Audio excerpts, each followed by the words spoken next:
have 1 minute to act this out. When I say go. Yeah, oh. That's what I was. Okay, ready, set, go.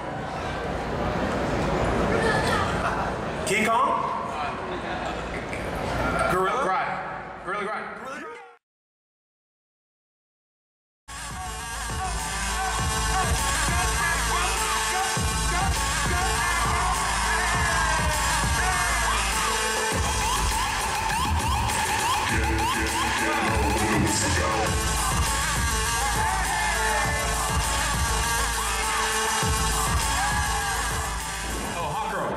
Yeah! Damn! So easy. It's just tougher, maybe. You got it? Ready, go.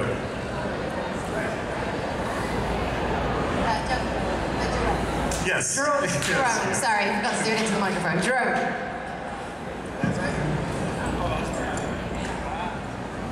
Can you know? Yeah. Character. Killer Frost.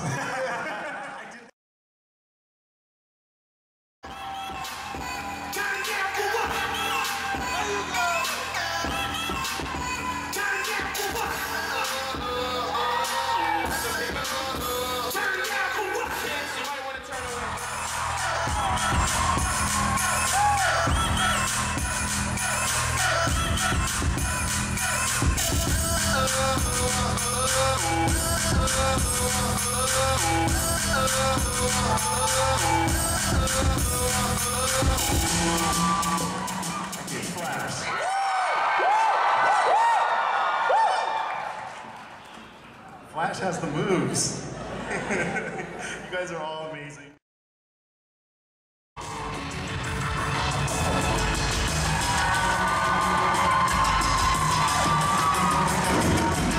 Okay, welcome back, Katie Cassidy.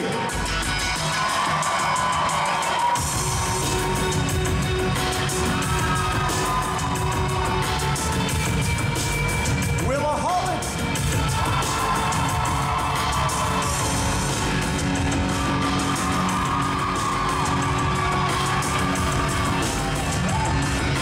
Katie Lotz.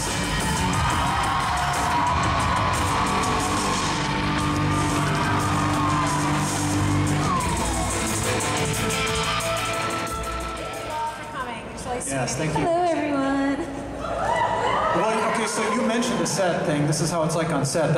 I gotta really, what is it like on set? Cloud and leather, you know? Okay. It's nice. Depends on the scene. Like, I feel like when we're being super serious, we're super serious. Especially my scenes with you. Sorry. Yeah, it's a lot of leather and laughter. How do you keep a straight face with him around? I can't. I don't. See, and I want to know, Willa, how you actually maintain that anger in him. So everybody loved her so much that now you're regulars and that kind of. Did I hear that right? Right. That I mean, you started off as just a quick 1 or 2 time character, One of the right? great things about television is you can kind of feel out what works and what doesn't work, you know. Sometimes you'll get on a show, and so, you know, I think Paul Blackburn and I don't think they... Lots of leather. I don't know if they were planning on that, but we're really thankful we're having a lot of fun doing that, so... One or 2 episodes, but literally, like, once we started the table reading, once you started talking, I was like, she's gonna be around for a while. You're so nice.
you do a trailer for the trailer. Yeah.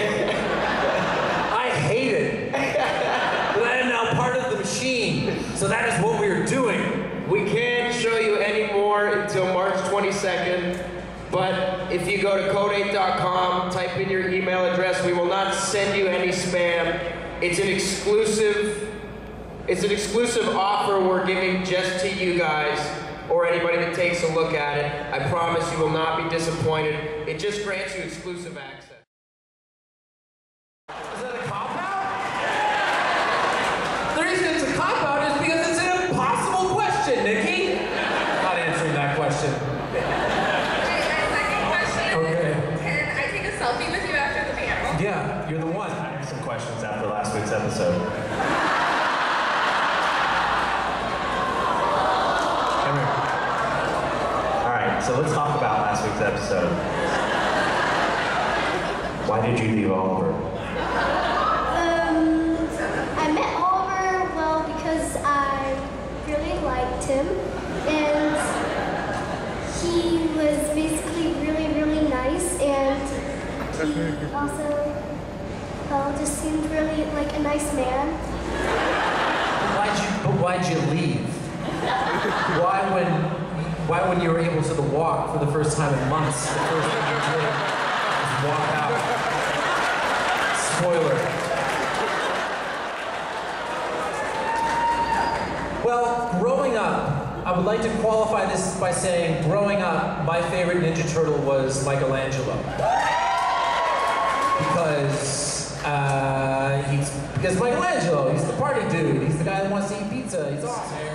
In terms of when it applies to the world. No, look, I mean, he should have gotten divorced. He should have told the truth. He's a bit of a dick. And we decided we've had, after this season, we'll have 92 episodes of people going, ugh, Oliver.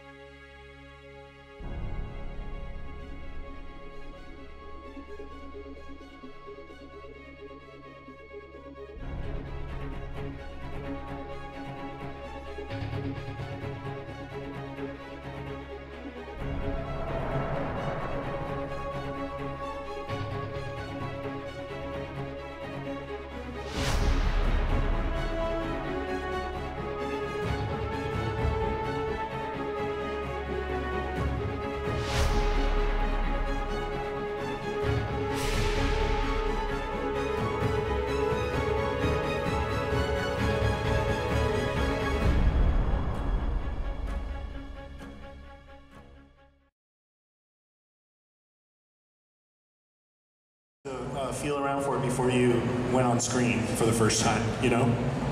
Well, I have a son virtually the same age as David, so for me it was very easy, and he's an absolute delight. I know he's sitting next to me, which is a bit weird, but he's an absolute delight to work with, and he's an extraordinarily focused young man, and he's as passionate as I am, and we have a sort of a natural affiliation, a natural bond, I think it's fair to say, really. I'm so lucky that we're sort of hermetically sealed in the manor a lot of the time. So we got to know each other very well, very quickly, and we goof about, and he's become a sort of second son, and I think that just sort of shows sometimes. Yeah, I mean, I think... You know, time, Master Bruce. I think that the second I met Sean, you know, there was an instant connection, and it was just really easy to fit into it. And I think the writing was there to help us, and you know, it really told us what we were doing. And our relationship has gone through so many changes and twists and turns, and it's constantly changing and evolving. And I think it's just brilliant, you know.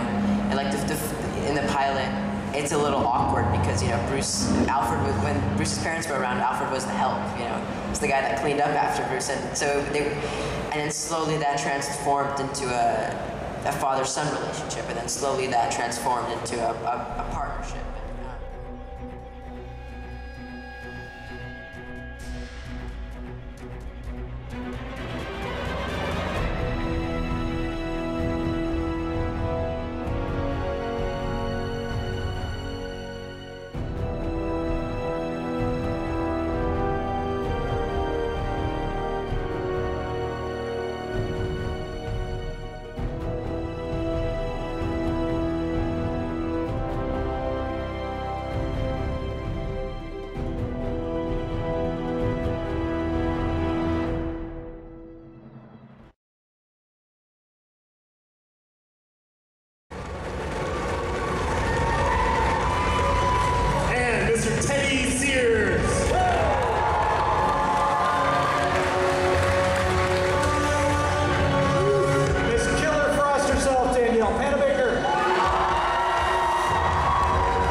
a Flash parody show, look no further than the actual actors who are already there, because what happens between takes is exactly what you would want to see in a Flash parody show.